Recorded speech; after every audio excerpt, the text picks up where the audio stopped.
Hola, ¿qué tal? ¿Cómo están? Estamos aquí en un nuevo episodio de Operación Daisy, una Operación Daisy especial, en un momento también particular, que lo quisimos hacer en un horario y en un momento en realidad de la semana distinto a lo que hemos hecho, lo que hacemos en general con Cristian Beley, colega y amigo, pero y ya les vamos a contar por qué. Así que, pero primero saludarlos a todos y todas, estamos aquí muy contentos en este nuevo episodio 23 de Operación Bueno, Daisy. ¿Cómo está, Cristian? muy bien, haciendo honor al nombre del programa, Operación Daisy. O sea, hay que moverse rapidito cuando lo amerita. Es verdad, es verdad. Sí, eso es importante porque decidimos, vamos contándole a la gente, decidimos hacer este episodio especial, en realidad, para hacerle como justicia, como tú bien decías, el nombre de Operación Daisy, en parte porque, si se acuerdan, desde el comienzo hemos dicho que este programa lo hicimos porque de alguna manera existe esta sensación permanente de que la educación chilena está en crisis, por una parte, por esa Operación Daisy, pero también porque en el espíritu dijimos, así como hay en momentos difíciles como la Operación Daisy la necesidad de calma, de poner la pelota contra el piso, de reflexionar y de actuar en torno a eso, este también es un momento súper necesario para hacerlo, en torno a la discusión respecto de la educación pública, respecto a lo que está ocurriendo en Atacama, respecto de la conversación sobre el futuro también de la nueva educación pública en general. Y dijimos, no podemos, Operación Daisy no puede no tener un programa de urgencia también respecto de lo que está ocurriendo, en parte también porque, como dijimos también desde el comienzo de Operación Daisy, la verdad es que la calidad, no sé cómo tú lo veis, pero la calidad del debate público y cómo esta cuestión, justamente lo que ocurre es que en vez de la gente ordenarse en torno a el debate profundo y complejo que implica la educación pública, ya empieza a tomar trincheras, sacar beneficios o tratar de sacar ciertos beneficios para un determinado lado, con un cierto interés político, una cierta visión. Y yo creo que, al menos a mí eso, no sé a ti, pero me tiene como bien tostado y como que hace indispensable tratar de aportar, como siempre, un granito de arena al debate sobre esto. No sé cómo tú lo estáis viendo, pero esa es No, la razón por la cual nos metimos en esto hoy día, digamos. igual lo veo, y yo agregaría que probablemente para las personas que escuchan, que prenden la tele y ven las noticias, es confuso. O sea, Mm, aparte de que el debate es muy intencionado y a veces mal intencionado, muy desinformado a veces y muy desinformado. tergiversado otras veces, yo creo que en realidad para la mayoría de la gente no es nada de esto, sino que es confuso. El producto final es que, bueno, está en Atacama ocurriendo una tremenda crisis, hay miles y miles de niños y de niñas, de jóvenes que no están teniendo clase, y eso, y está la embarrada. ¿Ah? Mm, Entonces, bueno, ¿qué es lo que está realmente pasando? ¿Qué es lo que explica eso? ¿Cómo se llegó a esa situación? ¿Por qué no se resuelve más rápido? ¿Y qué tiene que ver esto con todas las discusiones que aparecen, así como a la pasada, sobre la desmunicipalización y sobre los nuevos servicios locales y la educación pública? Bueno, yo creo que ese cóctel al final es mm, para usar una expresión que a mí me encanta, una majamama, que mm, es muy difícil de desenredar. mm. Bien, tratemos de aportar un poquito, pues hemos estado igual ahí tratando de participar de algunos debates públicos, en la prensa te he visto a ti bien activo, yo también he hecho ahí mis cositas, yo sé que tú tenías ahí, tú siempre decís que yo doy algunas entrevistas, tú tenés que terminarlas corrigiendo en otras, ¿o no? ¿Eso pensáis tú? Claro, o sea, bueno, ¿para qué? No quería yo decir que será otro de los propósitos de este capítulo especial, que es que lamentablemente siempre que me invitan a mí o te invitan a ti, nos invitan por separado. Entonces pasa que después cuando yo doy alguna entrevista, buena parte de la entrevista me tengo que dedicar a aclarar las confusiones que Gonzalo Muñoz dio en el otro medio. Entonces esa cuestión ya me cansó. Yo dije, no, hagamos una operación de ese, hagámoslo juntos Quiere ir más weón. alineaditos. Quiere weón. Ya, pero hagamos. Sí, está bien. Y bueno, y también podemos empezar de repente a operar como operación Daisy, pues, ¿verdad? Podemos hacerlo también, decirle no al medio. Sabes que aquí hablamos como operación Daisy. Bueno, está bien, está bien. Tenemos nuestras opiniones personales también dentro de este dúo. Vamos al tema entonces, vamos al tema. Vamos, Partamos por mira, Atacama. ¿Qué es lo eso, que pasa partamos, en tratemos Atacama? de organizar un poquito lo que está ocurriendo ahí, ¿ah? Porque hechos, ¿sabes? Partamos desde ahí, un momento, o sea, lo que hoy día más apremia obviamente el sistema educacional local es que hay una paralización de los profesores, el resto de los trabajadores de la educación, esencialmente debido a eso, a la situación de compleja, digamos, y bien indigna, diría yo, en la que están muchos establecimientos educacionales, ¿verdad? En materia de su infraestructura, de su equipamiento, de situaciones que tienen que ver con condiciones habilitantes básicas, esenciales, ¿verdad? esa es la razón que ha movilizado al profesorado en ese territorio y es lo que hoy día más apremia, como digo. Pero la pregunta es, bueno, ¿por qué llegamos a eso? ¿Cierto? ¿Qué es lo que pasó en Atacama que llegamos a una situación en la cual un servicio local, recordemos que ya lleva de funcionamiento 2 años y medio, ¿sí? 2001, exacto, 2 años y medio, llega a una situación como esta en la cual los profesores terminan paralizando por digamos, las malas condiciones en las que están sus establecimientos educacionales. ¿Ya? Y ahí es donde creo que hay que entrarle para ver qué es lo que está influyendo ahí, qué es lo que pasó para que llegáramos a la situación que llegamos. Si quieres, tírate tú algunas ideas, yo te voy No, complementando, pero partamos. yo quería solo aclarar nomás que, claro, como hay una región que se llama Atacama, Ah, importante. es bueno aclarar que en Atacama hay más de un servicio local, no hay solo uno, hay dos. Claro, Atacama, el servicio local que lleva ese nombre, es el que está en sede en la capital, que es Copiapó, Caldera, qué sé yo, esa es la parte norte de la región, claro, pero en la parte claro. sur de la región hay otro servicio local que es Huasco, Servicio que, local de que, que, Huasco, que claro. está Vallenar, Huasco, Freirina, Alto del Carmen, y ese no tiene estos problemas y no está en esta situación. Y bueno, nuestras amigas y amigos de Huasco siempre nos han pedido que los distingamos para que todo el mundo no crea que también en Huasco está la embarrada. No, es Claro, Atacama, pero el servicio local, parte norte de la región, con sede en Copiapó. claro. Ese es el servicio local.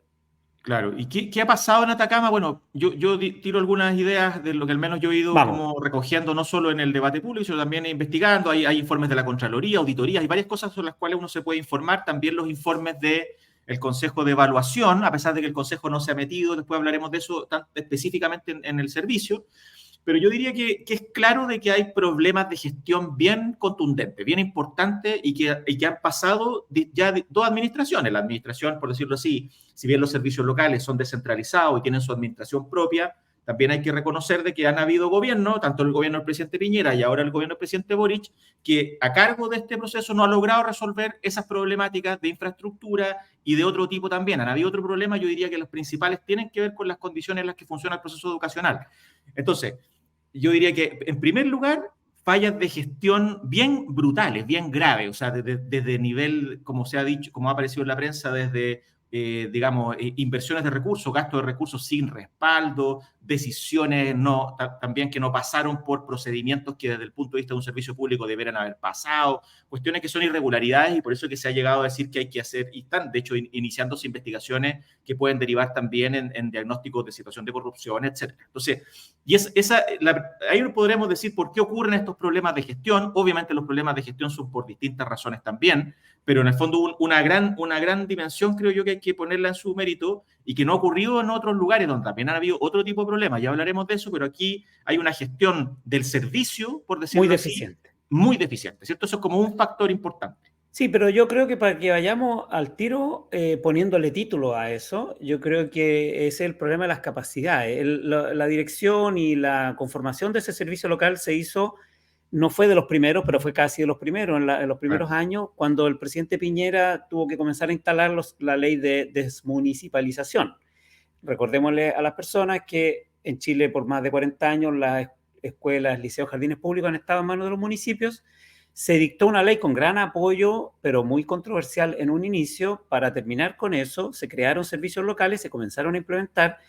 Esa ley se discutió y diseñó durante la presidenta Bachelet, 2017, si mal no recuerdo, 2018, 2017. y cuando asume el presidente Piñera, tiene que implementar esa ley. Entonces la ley se Uh-huh. comienza a implementar en el gobierno del presidente Piñera, y este servicio local de Atacama, su director, que lo elige el presidente, lo nombra, pero a partir de una terna de la alta dirección pública, y después sus mandos, su segunda línea, que también está elegida así. Bueno, en fin, y toda la conformación de ese servicio se hizo durante el gobierno del presidente Piñera y desafortunadamente ahí cargó con un problema que Chile carga.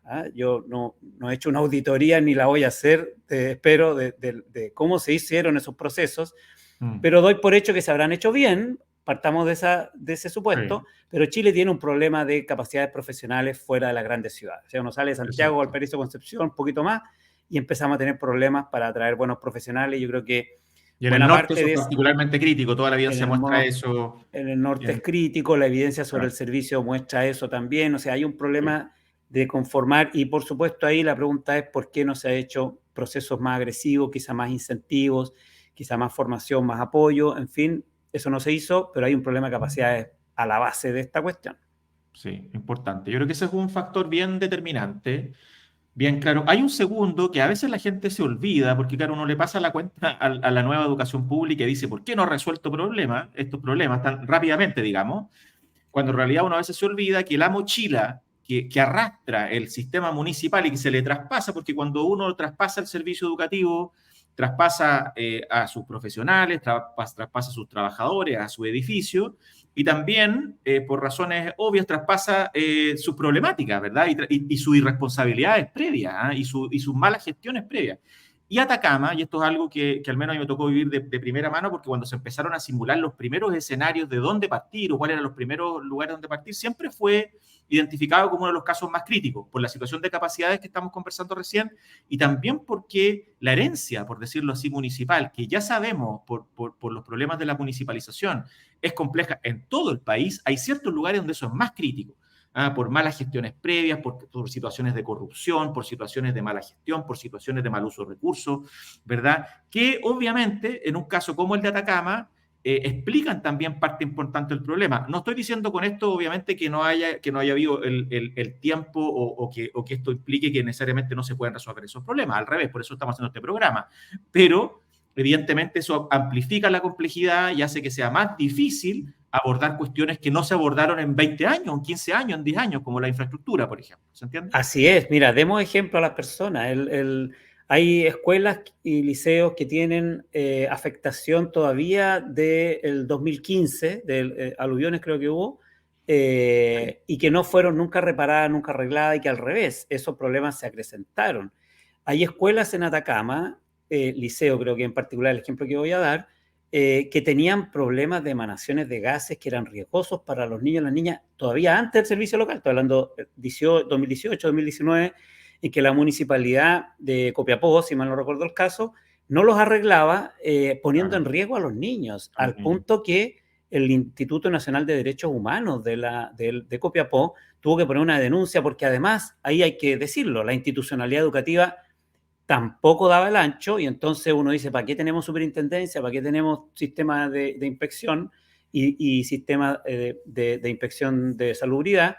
No daba el ancho, y entonces el Instituto de Derechos Humanos, el INDH de Atacama, de Copiapó, puso la denuncia en tribunales y logró cerrar temporalmente algunos establecimientos que eran francamente riesgosos. De ese nivel de negligencia municipal estamos hablando en la zona. O sea, son casos extremos.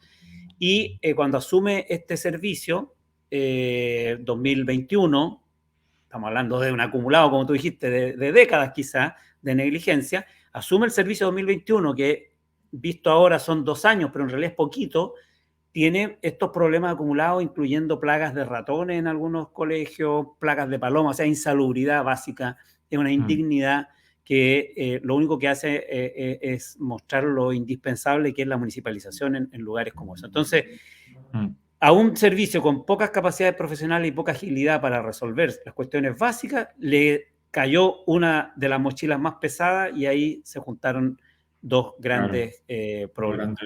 Sí. También se ha hablado ahora último, de verdad, ha aparecido algunas cosas en la discusión pública sobre que tiene un poco que ver con lo que conversábamos de las capacidades profesionales o el desafío de profesionalizar, que es todo este debate respecto de las tensiones políticas o cómo el sistema político termina intrometiéndose, por decirlo de alguna manera, en la gestión también de los servicios públicos. Ya sabemos que ningún servicio público, tampoco los privados, están a veces ajenos de las tensiones políticas y de estas intromisiones, pero evidentemente no hay que olvidarse de que parte de la promesa de la nueva educación pública, y por eso que la alta dirección pública, el sistema de dirección pública, tiene un rol que cumplir en la elección de ciertas personas del primer y el segundo nivel jerárquico de los servicios, pero es evidente, al menos de lo que hemos conocido en las últimas semanas en la discusión pública, es que hay también otro tipo de tensiones políticas, ¿verdad?, que también al parecer terminan afectando muy fuertemente lo que termina ocurriendo en el servicio, sea por nombramiento, sea por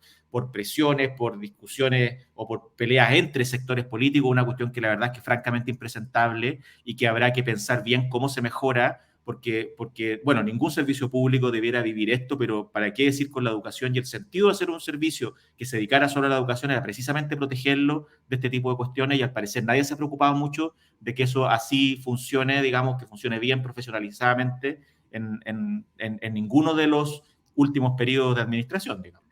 Yo no diría solo impresentable, diría que inaceptable. O sea, es una de las promesas, una de las razones por las que la municipalización fue un fracaso, es por la politización, el manejo politizado de los alcaldes de la educación, metiendo personas que no, sin competencias profesionales, solo porque son de sus camarillas, o francamente usando recursos públicos para hacer favores políticos. Y la promesa de la nueva educación pública, de estos servicios públicos, es profesionalizar la gestión y la provisión educacional en todo Chile. Entonces yo creo que es muy grave, es muy inaceptable eso, y toda la institucionalidad y los actores políticos deberían ser responsables, comportarse de manera responsable para aislar ese tipo de práctica. Ahora, si para continuar con el cóctel Atacama, yo entiendo que, tú me corriges si estás más informado, que dado que se presentaron esas denuncias, dado que se presentaron esos primeros problemas, hubo una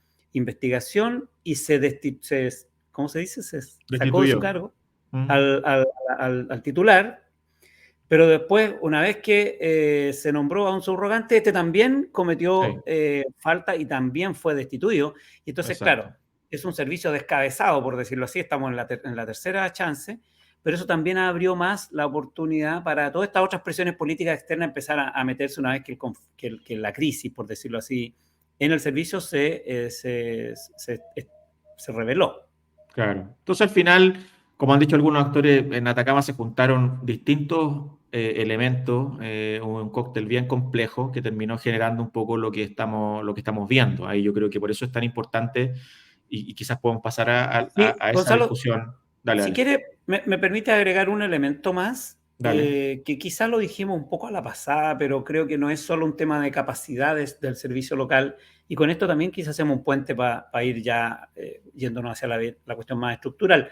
No es solo un tema de capacidades lo que hizo, yo creo, que fuera lento el servicio local en responder, sino que también la institucionalidad del servicio local como servicio público es más lenta. Desafortunadamente, vamos a volver sobre eso, pero es más lenta para resolver estos problemas de inversión y de mantención de la infraestructura y otros temas, adquisiciones, qué sé yo, todos esos aspectos. Entonces, hay ajustes que hacerle a los servicios públicos para que puedan los servicios de educación ser mucho más eficientes que los otros servicios públicos que no tienen estas demandas tan coyunturales. O sea, hay niños yendo a la escuela, no puede faltar la mantención de ese baño, de esas puertas, no podemos esperar 2 o 3 meses. Quizá una oficina de otro servicio público puede estar sin chapa unas semanas y no pasa nada. No podemos tener niños en riesgo en su escuela ni por un día. Entonces, esa agilidad el sistema público no la está teniendo. Eso va más allá de Atacama. De nuevo, si la mochila es grande, si las competencias son pocas, además la institucionalidad no ayuda a ser rápido y eficiente. Y en el caso de Atacama, a pesar de que se tenían estos problemas más o menos a la vista, e incluso se les hizo ver a las autoridades del gobierno anterior y de este gobierno, a pesar de que no vamos a dudar de las ganas de mejorar los problemas no se resuelven tan rápido. Fíjate que incluso ahora que ya la crisis está desatada, que hay paro y que las autoridades máximas del gobierno han ido, incluyendo las autoridades de la educación pública, y hay compromisos de inversiones en infraestructura, aún así, obviamente no se puede reparar un colegio de la noche a la mañana, ni hacer asignaciones y reinversiones tan rápidas como uno quisiera. O sea, son problemas que se acumulan lento en el tiempo y que por más rápido que uno los quiera tratar de resolver, se resuelven un poquito más lentos que la impaciencia que uno quisiera tener. Exacto. Ahí los procedimientos, la burocracia en general cumple un rol, y claro, y en estos casos al final termina siendo una mochila todavía más pesada, y también a veces se agrega ese otro factor que también ha aparecido en el debate, que es como que cuando tú tienes una crisis como esta, que también ha ocurrido en Atacama, que dirías, bueno, el Estado debería tener herramientas para poder hacer cosas más rápido, en realidad tampoco las tiene mucho. Y entonces, no, ni siquiera para intervenir el servicio local, imagínate para gestionar cuestiones. Eso también es algo que habrá que discutir de cara a las mejoras que se le pueden hacer a esta ley, porque para prevenir casos como este, y en caso que ojalá no se produzcan, pero si se produjeran en el futuro, tú puedas actuar más rápido también ocupando las herramientas y los recursos de los niveles nacionales que pueden contribuir mucho a esto. Tampoco se ha podido hacer tanto eso ahora, en parte porque también hay limitaciones para hacer algunas de esas cuestiones. Oye, vamos al análisis más general entonces, a ver si Atacama es, claro. Yo creo que esta es la pregunta, yo te la hago a ti ya que estamos aquí. ¿Es Atacama representativo del resto de los servicios locales? ¿Sí o no? Y ¿puede ser Atacama el anuncio de lo que sea para el resto de los servicios locales? Por ahí yo pondría la pregunta para ir conversando sobre los problemas más generales de la educación pública. Yo creo, no sé cómo lo has visto, pero yo al menos creo que Atacama no es representativo de la realidad nacional de los 11 servicios locales que hayan sido traspasados, pero es al mismo tiempo una buena advertencia, una dolorosa advertencia, digamos, de problemas que hay que evitar para que no tengamos más Atacama. O sea, ¿y por qué digo lo primero? Porque, claro, efectivamente están pasando, o sea, los servicios, el resto de los otros 10 servicios locales, si bien tiene problemática, enfrenta cuestiones, han habido problemas con los primeros pagos de las remuneraciones, por ejemplo, cuando se traspasan los servicios, ha habido también una mayor lentitud, todo. Yo estoy haciendo, mi tesis de doctorado es sobre la implementación de esto en un servicio local determinado, y efectivamente para los directores, que es como mi objeto principal de estudio, se han burocratizado algunos procesos, sobre todo en la primera etapa, pero también la evidencia muestra que eso, a medida que va avanzando el tiempo, se van mejorando ciertos procesos, también van empezando a pasar cosas buenas que tienen que ver con la idea de un giro único, de un equipo más profesional, con un apoyo técnico que se concentra en su escuela. Entonces, yo creo que efectivamente el trabajo en red, o lo que está o también ciertas condiciones, a veces nos olvida que es algo bien esencial, pero condiciones laborales, ¿verdad? No hay profesores, dijo el otro día el ministro, no hay profesores en el servicio público con cotizaciones impagas. Exacto, cuestión que sabemos que a la orden del día. Los asistentes de la educación están mucho mejor en los servicios que antes. Exacto, como lo conversamos también en ese episodio. Entonces, cuestiones que son importantes que están pasando. Entonces, creo que es injusta la atribución de que Atacama sea la nueva educación pública, por una parte, pero también es cierto que Atacama, por las cosas que estábamos conversando hace unos minutos, también refleja digamos, los problemas que está mostrando también son consecuencia de algunos problemas un poquito más de fondo y estructurales que tiene la ley, y que tiene lo que fue esta reforma, que fue diseñada en un periodo de gobierno, que fue implementada, y como que cualquier reforma institucional, hay varias cosas que empiezan a pasar y que tú te empiezas a visualizar fruto de los procesos de implementación por las complejidades que tienen. Algunas pueden anticiparle y son errores de diseño, y otras no tanto.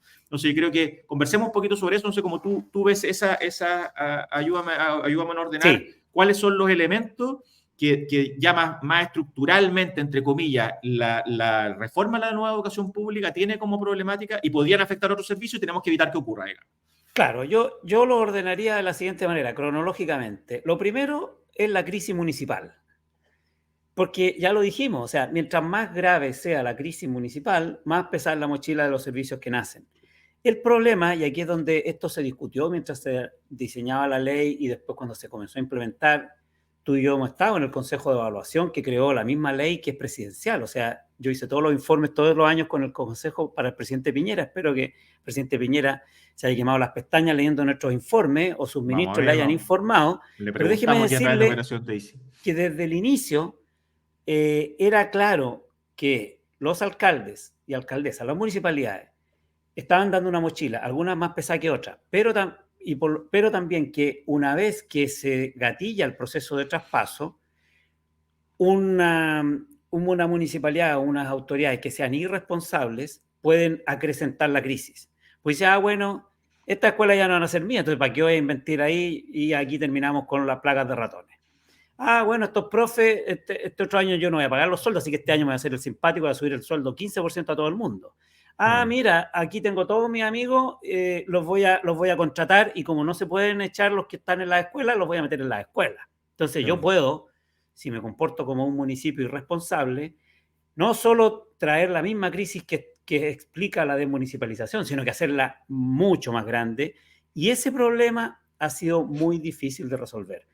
Cuando se discutió esta normativa, el gobierno de la presidenta Bachelet inventó algunos procedimientos para cómo dar incentivos, pensando que era un tema de incentivos, unas pocas sanciones, dificilísimo controlar, hacer estos convenios de traspaso con los municipios para que hagan una gestión responsable hasta el último día, incluso más. Yo, en la ingenuidad de mi consejo presidencial, yo decía, no, pues al revés, incluso que tengan que tomar las medidas previamente. Yo no puedo entregar un servicio desfinanciado, pero tampoco puedo entregar un servicio con una sobredotación gigantesca. Entonces, el ajuste de las dotaciones lo deberían hacer los alcaldes y no que el servicio local, el primer día que llega, lo primero que tiene que decir, mire, lamento informarles que el municipio nos entregó una planilla que es el doble de la que podemos pagar, así que mi primera labor es empezar a despedir gente. Eso, y el presidente Piñera pasó todo el gobierno y no se encontró mejores instrumentos para controlar a los alcaldes. Llevamos un tercio de este gobierno y desafortunadamente tampoco hemos encontrado esos instrumentos. Claro, uno esperaría que las autoridades públicas como los alcaldes se comporten responsablemente y contribuyan al traspaso. Y al revés, están ya no solo no contribuyendo, sino que acrecentando el problema del traspaso. Poniéndole más palito al proceso. Ese es mi primer punto. Bueno. ¿Y cómo se resuelve? Pucha, con un gran acuerdo, porque la autonomía de los municipios es gigantesca y aquí necesitamos sanciones severas para los municipios que se comporten irresponsablemente. Eso. Sí, me gustó cómo lo estoy planteando, que vamos viendo cada punto y vamos al tiro planteando cuáles podrían ser eventuales salidas o soluciones, porque es obvio que ya hay que tratar de ponerse de acuerdo en esas soluciones. Y ojalá que todos estemos un poco contribuyendo a eso y sobre todo las autoridades estén en eso. Otro factor que al menos yo veo que también hemos discutido harto es que efectivamente cuando se traspasan los colegios a un servicio público que estás creando, que tiene las reglas del juego, por decirlo así, de la administración pública, que tiene muchas cosas buenas desde el punto de vista de la transparencia, de uso de recursos, pero introduce un conjunto de rigideces que son propios que son propios de la administración pública, que cuando hablamos de un sostenedor, de alguien que tiene la responsabilidad de gestionar establecimientos educacionales, con lo que eso implica, con urgencia, que no pueden esperar, con cuestiones como las que están pasando en Atacama, que requieren flexibilidad. Bueno, eso en el caso de los servicios locales, más bien le pone problemas, sobre todo respecto del uso de los recursos. Podemos dar ahí un par de ejemplos, sobre todo respecto del uso de los recursos, ¿verdad? Que además sabemos que en el caso de los servicios de los servicios educacionales que reciben subvención tienen además ingresos variables, que es otra dimensión, pero por lo menos si uno piensa que un servicio local, por ejemplo, le quedan recursos, ¿verdad? Como le pasa a cualquier municipio o a cualquier sostenedor privado y no logra gastarse un 20%, por ejemplo, de una subvención para mejoramiento escolar, que es la subvención escolar preferencial, ¿verdad? Y no puede invertirla el próximo año, como hace, insisto, todo el resto del sistema educacional, porque la rigidez de la administración pública impide hacer eso, ¿verdad? Se nos metió un ruido ahí que no sé, que parece que es tuyo, Cristian. No sé si se metió un ruido o algo está sonando. Ya, bueno, ahí lo arreglamos, pero algo estaba sonando, ahí se está yendo. Está con Milei. Milei, sí, escucha voces. Ya dejen de hablarme, dejen de hablarme. Bueno, pero lo que termina ocurriendo con eso es que esa rigidez, por ejemplo, y en la cual, convengamos, las disposiciones del Ministerio de Hacienda, no solo de este Ministerio de Hacienda, sino también hacia atrás, nunca ha sido muy favorable a hacer ciertas flexibilizaciones para que este servicio público pueda administrar con mayor flexibilidad precisamente los recursos y poder facilitar su gestión. Eso, ese segundo gran factor, que lo estoy simplificando, dando un par de ejemplos, pero es un gran problema. Rigidez de los instrumentos y procedimientos de la administración pública para gestionar colegios, ¿verdad? Y poca disposición de algunos actores a producir esa flexibilización, que son flexibilizaciones normativas en algunos casos, y también que pueden irse gestionando de distintas maneras, pero para eso tiene que haber voluntad. Por ejemplo, para que tú puedas administrar tus recursos con lógicas, por ejemplo, plurianual, que es algo que sería lógico hacer porque la educación funciona de esa manera. Totalmente. Ahí yo solo muy brevemente para poner la opción difícil en la que se estuvo al momento de tomar esas decisiones en el Parlamento. Yo quiero ir un poquito más atrás, como tengo un poco más de canas que tú. El 2006, después de la Revolución Pingüina, el 2006, la presidenta Bachelet, ahora en su primer gobierno, creó el Consejo Asesor Presidencial. Y en ese Consejo Asesor Presidencial, que era muy diverso, muy amplio, estuve yo también, había actores de todo tipo, educacionales, en fin, de todo tipo, y se planteó esta cuestión. ¿Qué hacer con la municipalización, con las escuelas públicas, los liceos públicos? Me tocó coordinar esa subcomisión. En ese momento elaboramos el informe con Harald Beyer, si mal no recuerdo, sobre este tema, y era muy claro que había un sector, yo voy a decir más alineado al mundo educacional, si uno quiere, el colegio de profesores y otros actores sociales, que querían la escuela de nuevo al ministerio. Entonces, y todavía lo están diciendo al ministerio, o sea que el Ministerio de Educación administre la escuela directamente y se acabó. Volvamos al Estado docente pre-1980. Y otro sector, más ligado, diríamos, a sectores más de derecha o algunos sectores en ese tiempo de la concertación, que se dio, y al mundo privado, diciendo no, al revés, hay que generar corporaciones de derecho privado lo más parecido posible a las corporaciones privadas. Y descentralicemos esta cuestión y que haya gobiernos corporativos y que no es un sistema, sino que se hagan cargo de las escuelas con una lógica lo más privada posible. Y lo que se diseñó es algo que obviamente es público, es un servicio público. Eso permite que sean financiados, digámoslo, directamente, sin la subvención, los servicios locales, por presupuesto de la nación. Pero se dijo siempre que se requería hacer algunos ajustes importantes a la lógica de administración pública para que fuesen tan eficientes o más que los sostenedores municipales y privados. Y esos cambios no se hicieron, y en ese punto, quienes tenían esta preocupación sí tenían razón. La pregunta es ¿por qué no se han hecho? Y tú lo dijiste la pasada, yo déjame repetirlo nomás. Se ha planteado estos cambios a los ministerios de Hacienda de la presidenta Bachelet II, del presidente Piñera II y del presidente Boric, y se resisten a hacer estos cambios porque obviamente son cuestiones difíciles que requieren mucha creatividad, que rompen reglas tradicionales del Estado, pero si queremos que el Estado sea moderno, yo creo que para proveer servicios. Estamos discutiendo sobre derechos sociales y un estado de bienestar, bueno, no puede ser con lógica del siglo XIX. Sí, esto es algo, bueno, vamos a dejar después el link ahí a los informes de evaluación, porque es bien importante porque se ha omitido dentro de la desinformación a veces del debate de que efectivamente, como ya hemos dicho, varias de estas cosas se han advertido ya hace por varios años. Y de hecho, este punto, yo me di esa pega, están todos los informes de evaluación. El punto de la burocratización y la necesidad de flexibilización está desde el primer informe, que fue cuando, el 2019, creo que fue. Quiere decir que tú no confiabas y cuando yo te digo lo hemos puesto en todos los informes, te fuiste a revisar los informes. Si yo estuve en todos esos informes. Sí, pero que a veces no te creo, pues bueno. Entonces fui a verlo y efectivamente están todos. O sea, esa es una de las cuestiones. Bueno, si quieres te doy otro trabajo, anda a las actas o a las grabaciones y vas a verme a mí y a varios de los consejeros diciéndoselo al ministro, al subsecretario, incluso directamente al Ministerio de Hacienda cuando visitó al Consejo, más de una vez. O sea, hay que ponerse las pilas. Estoy hablando del periodo que me tocó a mí, que fue el primer periodo durante el gobierno del presidente Piñera. Claro. No sé si tú se lo has dicho ahora a las autoridades ahora que tú estás en el Consejo, pero nosotros obvio, no se lo dejamos de decir nunca. Acá quedó una piececita suelta y había que ajustar esa pieza.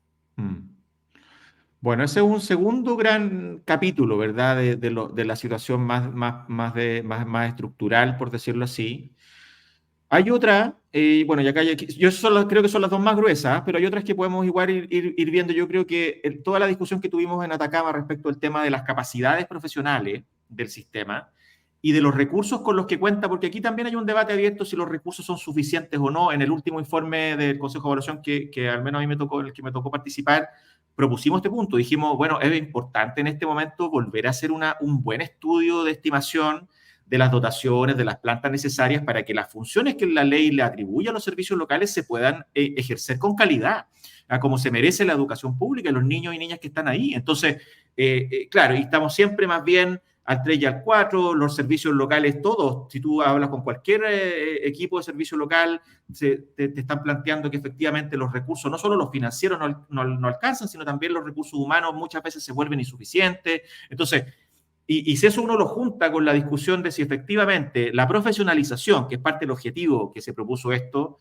está siendo lo suficientemente bien cubierta, a propósito no solo de la interferencia política que hablábamos un rato, sino de si efectivamente, por ejemplo, todo el trabajo que está haciendo el servicio civil, la alta dirección pública para elegir rápido y bien a las personas que hay que ir eligiendo en las funciones que pasan por ahí, está a la altura. Todos sabemos, y esto también tú lo has comentado, ¿verdad? En los informes de evaluación previo también se presiona y se establece que ahí también se requieren un esfuerzo mayor del Estado en el servicio civil para que efectivamente todo lo que tiene que ver con los concursos del sistema público se hagan rápido, se hagan bien, se hagan con mayor también publicidad para atraer gente, pero en realidad tampoco eso se mueve mucho y en general el sistema de alta dirección pública está haciendo lo que puede para tratar de hacerse cargo de mejorar la implementación de la nueva educación pública. Pero entonces yo creo que hay un capítulo como de capacidades profesionales, recursos para que los servicios funcionen bien, que también creo que es algo que hay que evaluar y mejorar. No sé cómo tú veías esa parte.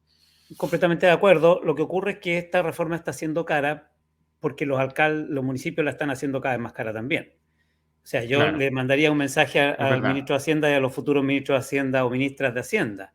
Mientras mejor podamos controlar a los alcaldes, menos caro va a salir la transición. Pero si los alcaldes creen que es un cheque sin fondo y pueden contratar a quien sea y terminar cargando una mochila infinita, porque al final paga Moya es el Estado Nacional, el presupuesto nacional. Entonces, claro, los ministros deben decir, chuta, si no puedo controlar a los alcaldes, el precio sube y sube y sube, y me están pidiendo más recursos para contratar más profesionales, pero la plata es finita. Entonces yo diría, es del mejor interés de esta reforma controlar bien a los municipios para que no aumenten el precio de la transición. Oye, yo quería agregar un último punto, para mí es el último de los estructurales, puede que me esté olvidando de alguno, pero ya para ir por mi parte cerrando el argumento, que es, me voy a tomar de una frase que dijo el ministro Cataldo, dijo, esta reforma le quedó grande al Estado, el Estado chileno está fallando. Yo diría, si me permite un pequeño ajuste el ministro, yo diría que más bien el Estado chileno no se ha puesto detrás de la reforma completamente. Entonces no sabemos si ha fallado el Estado chileno. Ha fallado en el sentido de que no se ha puesto las pilas completo. Lo voy a explicar. En esos informes que tú mencionas y en el programa de gobierno del presidente Boric está la idea de que hay que crear una gran coordinación interinstitucional para hacer de esta reforma realmente una reforma de Estado y no una política del Ministerio de Educación. Y eso, de nuevo, también se le dijo al presidente Piñera, no lo lograron hacer, no quisieron o no pudieron, no lo sé, y está en el programa de gobierno del presidente Boric y todavía no se ha hecho. ¿Por qué digo esto? En parte porque estabas diciendo tú. O sea, todo ese sistema, por ejemplo, de alta dirección pública, tiene que ponerse las pilas. No puede decir, está difícil, los cargos, necesitamos muchos profesionales. Bueno, alguien tiene que ordenar eso. El Ministerio de Hacienda tiene que ordenar sus propios... Subdere tiene que trabajar con los municipios y así por delante. La Contraloría, obras públicas, el tema de obras públicas. Entonces necesitamos que esta reforma no sea... Y entonces obviamente al ministro de Educación le queda grande, pero el ministro de Educación no es el Estado de Chile. Entonces, el ministro, puede que le quede grande la reforma al ministerio, siempre supimos que le queda grande. Necesitamos, por eso, que todo el aparato del Estado se ponga detrás de una reforma que es histórica. Nunca se habían creado 71 servicios públicos así en una sola reforma, es muy grande, y necesitamos alinear todos esos actores institucionales del Estado para que de verdad el Estado se ponga a liderar esta reforma, porque obviamente al Ministerio de Educación y la Dirección de Educación Pública no son suficientes, no porque este ministro o este director no sean suficientes. Desde un principio se supo, es una reforma grande que requiere una coordinación interinstitucional y esa tampoco ha habido. Claro. Bien, súper de acuerdo. Yo creo que el tema es el tema, por decirlo así, gobernanza e involucramiento del Estado de Chile, creo que es súper de acuerdo con que es el otro factor importante. Oye, para ir cerrando, Cristian, bueno, el gobierno ha dicho que está abordando esto ya no solo por decirlo así, con lo que es la crisis por una parte con Atacama, donde hay ahí una mesa de trabajo en el que ha estado sobre todo la subsecretaria muy activa y también el director de Educación Pública. Pero bueno, sabemos que también hay un proyecto de ley que ingresó en el Senado y que seguramente vamos a tener que seguir revisando en Operación Daisy porque se comprometió también a ajuste, no sé si una indicación sustitutiva que reemplace ese proyecto, que lo mejora, pero en el fondo varias de las cosas que hemos conversado acá requieren cambios legales, otros no, pero la mayoría sí, y la verdad es que uno lo que también esperaría, a propósito de lo que conversábamos sobre la calidad del debate público, es que todos los actores que han más bien salido como a denunciar, a decir, sí, dijimos esto en su minuto, o irresponsablemente decir, hay que frenar esto, cuando en realidad la alternativa a eso es seguir ampliando la agonía de la educación municipal y su crisis. ojalá que todos esos mismos actores se pongan las pilas a tratar de contribuir a las soluciones, en las que evidentemente el gobierno tiene mucho que decir, pero lo que se requiere es que todos los parlamentarios y todo el mundo educacional en general, el sistema político, también se ponga más bien precisamente en buscar soluciones rápidas, ojalá un gran acuerdo, como se ha dicho, ¿verdad? Un gran acuerdo de largo plazo para que esta desmunicipalización, que tiene efectivamente desafíos, que tiene problemas, se pueda ir consolidando y mejorando en el tiempo, porque no hay alternativa. Para la gente que a veces se para desde el otro lado irresponsablemente, yo al menos siempre lo digo así, no hay alternativa. Este es el camino, hay que fortalecerlo y hay que mejorarlo, y ojalá que todos los actores se pongan las pilas con eso, porque muchos de ellos parecieran estar más bien entre que dudando, entre que mirando su propia perspectiva y diciendo, mira, en realidad repensemos esto o paremos esto. ¿Hacia dónde? Yo creo que no es muy responsable esa mirada. Sí, la municipalización fue un fracaso gigantesco. A mi juicio, hace 20 años ya debió haberse hecho este cambio. Había sobrada evidencia, no se demoró demasiado el campo político en tomar la decisión, pero ya que la tomó, lo peor es empezar a dudar ahora. Hay que hacer los ajustes al nuevo sistema. La ley previó un año de pausa, el 2021 fue un año de pausa. Desafortunadamente ese año se desperdició en buena medida. Todos estos ajustes debieron hacerse ahí. Esto se le propuso, se discutió con el ministro Figueroa, con el gobierno del presidente Piñera, no se hicieron los ajustes. Este gobierno llegó al poder teniendo claro que había que hacer esos ajustes que estaban pendientes, no los ha hecho, pero hay que hacer esos ajustes porque, como tú bien lo dices, la municipalización es un camino sin salida. Bien, pues bueno, esa era la idea de esta Operación Daisy. Estamos un poco enojados porque obvio que es algo que nos preocupa mucho, es un proceso demasiado importante para el país y por eso que no hay que tomárselo con la seriedad que amerita, y nos pareció que es fundamental compartir con ustedes nuestra opinión también sobre lo que está ocurriendo, y seguramente vamos a seguir conversando con eso. De hecho, voy a poner abajo después en los comentarios los dos Operación Daisy que hemos hecho sobre la nueva educación pública, uno de ellos precisamente con buenas noticias sobre lo que está pasando en los servicios locales de educación, porque están pasando muchas cosas buenas con la nueva educación pública. Sí, yo no solo estoy enojado, estoy también un poquito angustiado por los niños, las niñas y los jóvenes de Atacama que no están teniendo clases, y uno quiere contribuir también a que los actores tomen las decisiones, vuelvan a clase, que confiemos en las autoridades, que se empiecen las obras, porque esos estudiantes tienen derecho a la educación y tenemos que garantizárselo en el sector público. Pues un saludo grande, afectuoso a toda la gente que está hoy día trabajando para resolver el problema, y sobre todo a quienes han sido afectados por estas problemáticas del sistema educacional en el norte, en Atacama. Bien, Cristian, un abrazo a la distancia. Seguimos en Operación Daisy. Nos vemos también en el episodio regular del próximo lunes. Vamos a estar hablando sobre el desafío de la vinculación, de la asistencia a clase, retomando un poquito la discusión sobre la reactivación educativa, pero nos pareció importante hacer este capítulo sobre la nueva educación pública, así que déjenos sus comentarios y seguimos en contacto, y ayúdenos a difundir este capítulo porque es importante que el debate sobre la educación pública siga arriba en la agenda, y también con esta perspectiva positiva, pero también de urgencia, porque creemos que eso es lo que se necesita para esta conversación. Ya, Cristian, un abrazo grande. Estamos hablando. Que estés bien. Chao, chao.